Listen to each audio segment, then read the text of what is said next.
Praise the Lord. प्रभुंकर समस्त लोक मान श्रीकृष्ण महान नाम रे नमस्कार ज्ञापन करुअछि। आजिर वीडियोर प्रसंग होछि मन परिवर्तन को एवॉइड कले तार परिणाम। विगत दिन मानकरे आमे माने काहेकि मन परिवर्तन विषय रे वीडियो बनै कि आसुअछु।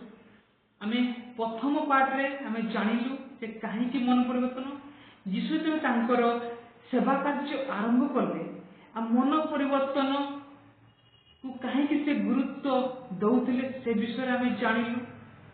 सेकेंड पार्ट आमे जानिलु जे मन परिवर्तन कले तार पुरस्कार कोन अछि। आ थर्ड पार्ट रे बाजी कंक्लूजन वीडियो आमे बनिया पय जाउछु। ए पार्ट रो शीर्षक होछि यदि आमे मन परिवर्तन को एवॉइड करिबा तार परिणाम कोन से विषय आमे जानि। मन परिवर्तन को यदि आमे एवॉइड करिबा तार प्रथम परिणाम होछि अनफॉरगिवनेस,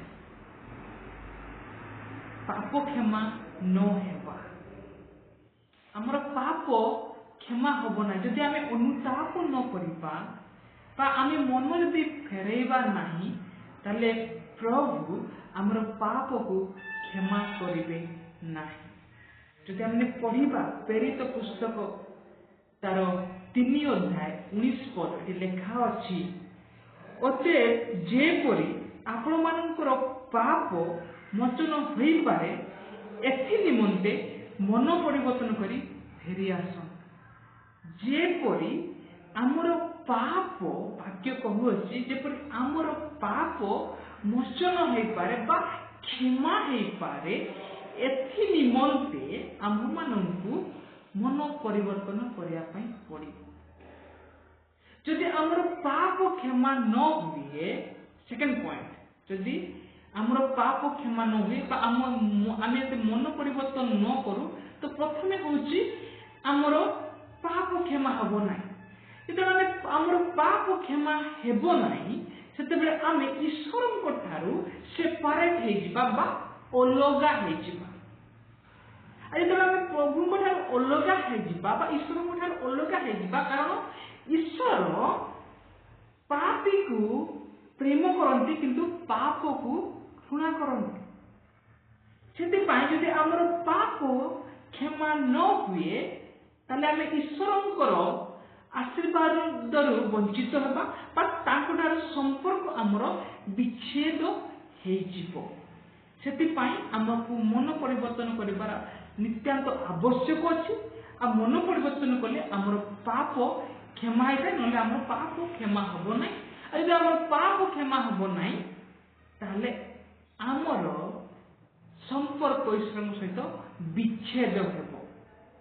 आ थर्ड रे आमे जानिबा जे जदि आमे मन परिवर्तन न करू ताले हमर परिणाम कोन। आपण मानकु दुईटी बाइबल वर्स कहबी एथिरे आपण माने जानि पारे। प्रथमे आमे जानिबा लूका पुस्तक तार 13 अध्याय 3 पढिबा आउ 5 पढिबा। एति लेखा अछि मु तुम मान कहू अछि ना किंतु मन परिवर्तन न कले तुम्हारे समस्ते सेही प्रकार विनष्ट। जदि आमर मन परिवर्तन न होबा ताले आमे विनष्ट होबा। किंतु प्रथमे आमे मन परिवर्तन न कले आमर पाप क्षमा हबो नै। पाप क्षमा न होबा द्वारा आमे ईश्वर ठारू सेपरेशन होबा बा आमर संपर्क तांकर सहित विच्छेद हेबो। आ विच्छेद हबो आमे विनष्ट होबा बोली लेखा। सेति पई आमानकु मन परिवर्तन नित्यंत भाबरे करिया पई पड़िबो। पापरो आमकु मन फेरिया पई पड़िबो। आम हृदय को आमर मन को परिवर्तन करिया पई पड़िबो। काहे कि ना आमकु विनष्टरु आमकु रक्षा पाइबा अछि। आ गुटे बाइबल वर्स आपण मानकु कहबी प्रकाशित वाक्य तार 21 अध्याय 8 पद। किंतु जो माने भीरु अविश्वासी घृण्य कलंकित नरघातक व्यभिचारी मायावी और प्रतिमा पूजक से माने ଓ ସମସ୍ତ ମିଥ୍ୟାବାଦୀ ଅଗ୍ନି ଓ ଗନ୍ଧକ ପ୍ରଜ୍ୱଳିତ ହ୍ରଦରେ ଅଂଶ ପାଇବେ। ଏହା ହିଁ ଦ୍ୱିତୀୟ ମୃତ୍ୟୁ।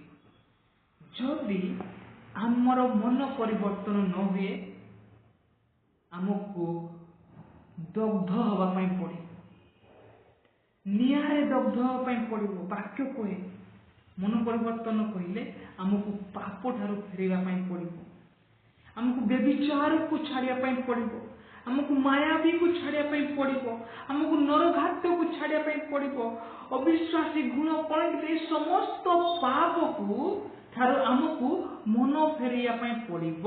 ଯଦି ଆମେ ମନ ନ ଫେରାଉ, ତାହେଲେ ଏଠି ଲେଖା ଅଛି ପ୍ରଭୁ ଆମମାନଙ୍କୁ ଅଗ୍ନି ଓ ଗନ୍ଧକ ପ୍ରଜ୍ୱଳିତ ହ୍ରଦରେ ଆମକୁ ଠେଲିଦେବେ, ଆଉ ତାହାକୁ ଦ୍ୱିତୀୟ ମୃତ୍ୟୁ ବୋଲି କୁହାଯାଏ। ଆମେ ସମ୍ପୂର୍ଣ୍ଣ ଭାବରେ ଈଶ୍ୱରଙ୍କ ଠାରୁ ବିଚ୍ଛେଦ ହେଇକି ଆମେମାନେ ନଷ୍ଟ ହେଇଯିବା, ଆମେମାନେ ବିନଷ୍ଟ ହେଇଯିବା। ଆମର ଆତ୍ମା, ଆମର ଶରୀର ଉଭୟ କ'ଣ ହବ? ବିନଷ୍ଟ ହେଇଯିବ। ସେଥିପାଇଁ ଆମମାନଙ୍କୁ ନିଶ୍ଚିତ ଭାବରେ ମନ ପରିବର୍ତ୍ତନ କରିବା ପାଇଁ ପଡ଼ିବ। ଯଦି ଆମେ ମନ ପରିବର୍ତ୍ତନ ବା ଅନୁତାପକୁ ଆମେ ଯଦି ଏଢ଼ାଉଛୁ, ତାର ପରିଣାମ ଗୁଡ଼ିକ ଆମେ ପାଇବା। ସେଥିପାଇଁ ଆମମାନଙ୍କୁ ମନ ପରିବର୍ତ୍ତନ କରିବା ପାଇଁ। କାହିଁକି ମନ ପରିବର୍ତ୍ତନ କହିଲେ? ଏଥିପାଇଁ ପ୍ରଭୁ ଗୁରୁତ୍ୱପୂର୍ଣ୍ଣ ଦେଉଥିଲେ, ଯୀଶୁ ଗୁରୁତ୍ୱପୂର୍ଣ୍ଣ ଦେଲେ ଯେ ମନ ପରିବର୍ତ୍ତନ ଯଦି ନ କରନ୍ତି ଏମାନଙ୍କୁ ନର୍କରେ ବିନଷ୍ଟ ହେବା ପାଇଁ ପଡ଼ିବ। ଆଉ ଯଦି ଯେଉଁମାନେ ମନ ପରିବର୍ତ୍ତନ କରୁଅଛନ୍ତି, ତାର ପୁରସ୍କାର ବି ଆମେ ଜାଣିବୁ। ସେଥିପାଇଁ ଆଜି ବି ସମୟ ଅଛି। ଆମେ ଶେଷ କାଳରେ ଜୀବନଯାପନ କରୁଅଛୁ, ଆଉ ଏ ଶେଷ ସମୟରେ ଯଦି ସମୟ ଥାଉ ଥାଉ ଯଦି ଆମେ ମନ ପରିବର୍ତ୍ତନ ନ କରୁ,